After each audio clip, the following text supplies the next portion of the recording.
पाठ में प्रसिद्ध कश्मीरी संत कवियत्री ललद्यद की वाक के नाम से चर्चित रचनाओं का हिंदी अनुवाद प्रस्तुत किया गया है। ललद्यद ने अपने साहित्य के माध्यम से प्रसिद्ध कवियत्री मीरा के समान जन जागरण एवं जीवन संदेश प्रस्तुत किया है, इसलिए ललद्यद को कश्मीर की मीरा कहा जाता है।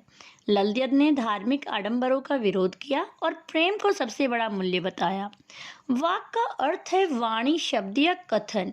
कश्मीरी भाषा की यह विशेष गेय शैली है, अर्थात 4 पंक्तियों में लिखी गई कश्मीरी शैली की एक गाई जाने वाली रचना को वाक कहते हैं। चलिए पढ़ते हैं पहला वाक यानी पद। रस्से कच्चे धागे की खींच रही मैं नाव, जाने कब सुन मेरी पुकार, करे देव भवसागर पार। पानी टपके कच्चे सकोरे, व्यर्थ प्रयास हो रहे मेरे, जी में उठती रह रह हूक, घर जाने की चाह है घेरे। कवित्री ईश्वर से करुण पुकार करती हुई कहती हैं कि मैं जीवन रूपी नाव से इस संसार रूपी सागर को पार करने का प्रयास कर रही हूँ, परंतु जीवन रूपी नाव को जिस प्राण या श्वास रूपी रस्सी से खींच रही हूँ वह कच्ची यानी कमजोर क्षणभंगुर है। उस नश्वर प्राण रूपी रस्सी से जीवन रूपी नाव को अधिक दिनों तक नहीं खींच सकती। न जाने कब जीवन का अंत हो जाए। कवित्री ईश्वर विरह की पीड़ा से व्यथित है और वह उसे पाना चाहती है, इसलिए कहती है कि हे ईश्वर, आप मेरी प्रार्थना सुनकर कब मुझे इस संसार रूपी सागर से पार करेंगे। पानी टपके कच्चे सकोरे, व्यर्थ प्रयास हो रहे मेरे।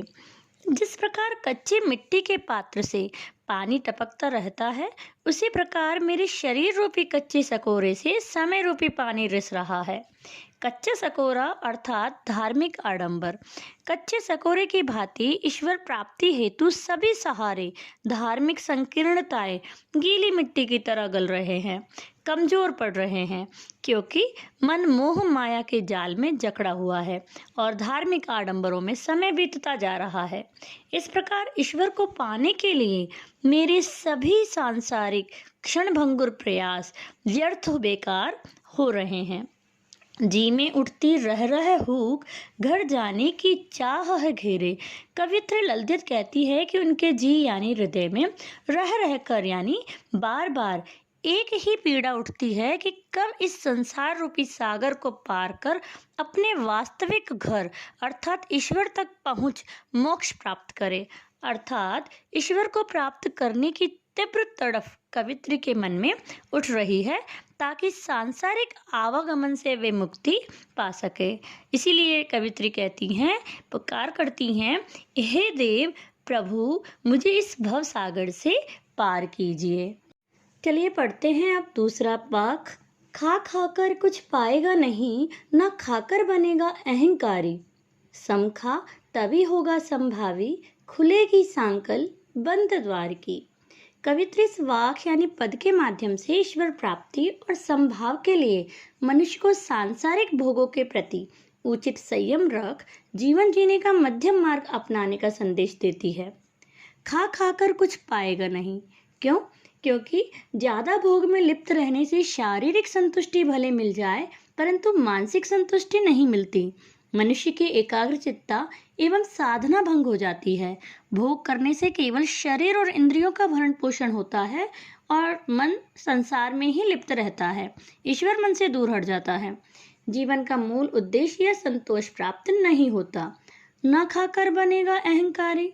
यदि मनुष्य भोग का त्याग करे, वैरागी हो जाए, तो स्वयं के तपस्वी होने का अहंकार होने लगता है, क्योंकि वैरागी बनने पर खुद को जितेंद्रिय वह परमात्मा से श्रेष्ठ मानने लगता है। समखा तभी होगा संभावी, खुलेगी सांकल बंद द्वार की। कवित्री कहती हैं कि भोग और वैराग्य के मध्य एक और मार्ग है, वह है समानता का, जो मनुष्य को इंद्रियों को नियंत्रित एवं संयमित रखने से प्राप्त होता है। तब मनुष्य सुख दुख दोनों ही स्थितियों में संतुलित रहता है, अर्थात समानता रखता है। अंतःकरण से संभावी होने पर ही मनुष्य की चेतना व्यापक हो सकती है, यानी मन भेदभाव से रहित होकर सबको समानता के भाव से देख सकता है। इस प्रकार मध्यम मार्ग अपनाने से ही प्रभु प्राप्ति का बंद द्वार खुलेगा और प्रभु से मिलन होगा।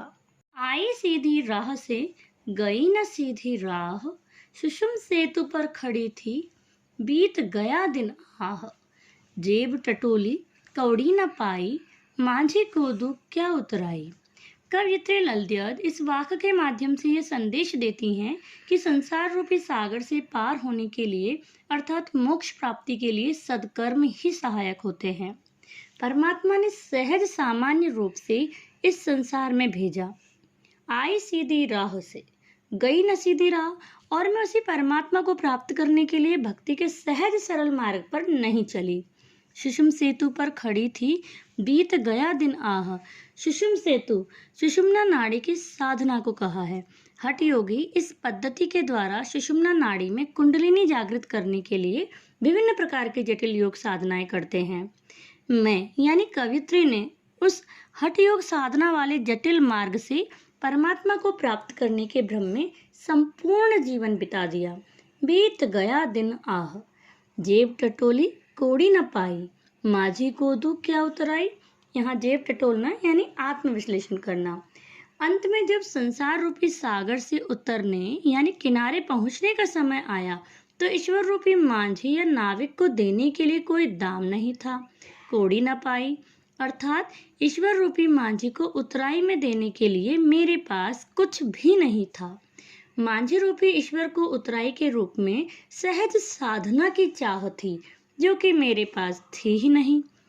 मैं भूल गई कि ईश्वर को दिखावा आडंबर नहीं बल्कि भक्त की सहज भावना व प्रेम चाहिए।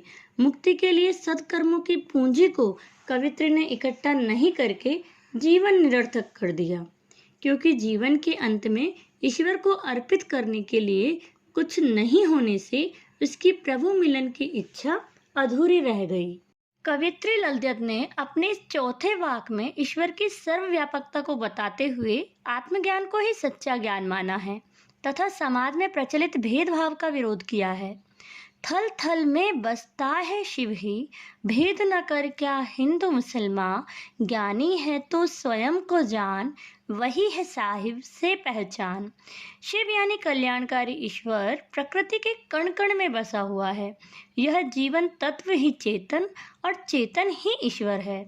भेद न कर क्या हिंदू मुसलमान, कवित्री हिंदू मुसलमान को धर्म एवं जाति या संप्रदाय के आधार पर भेदभाव करने से मना करती है।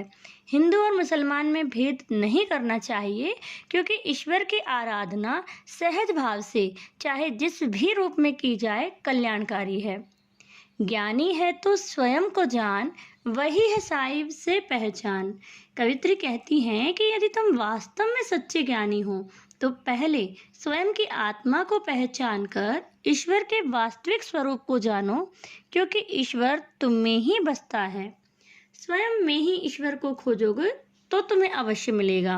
वह चेतन रूप में हमारे अंदर ही अंतर्निहित है। कवित्री अपनी आत्मा के बारे में जानने के लिए प्रेरित कर रही हैं, क्योंकि ईश्वर की वास्तविक पहचान ही स्वयं को जानना अर्थात आत्मज्ञान ही है। पाठ में प्रसिद्ध कश्मीरी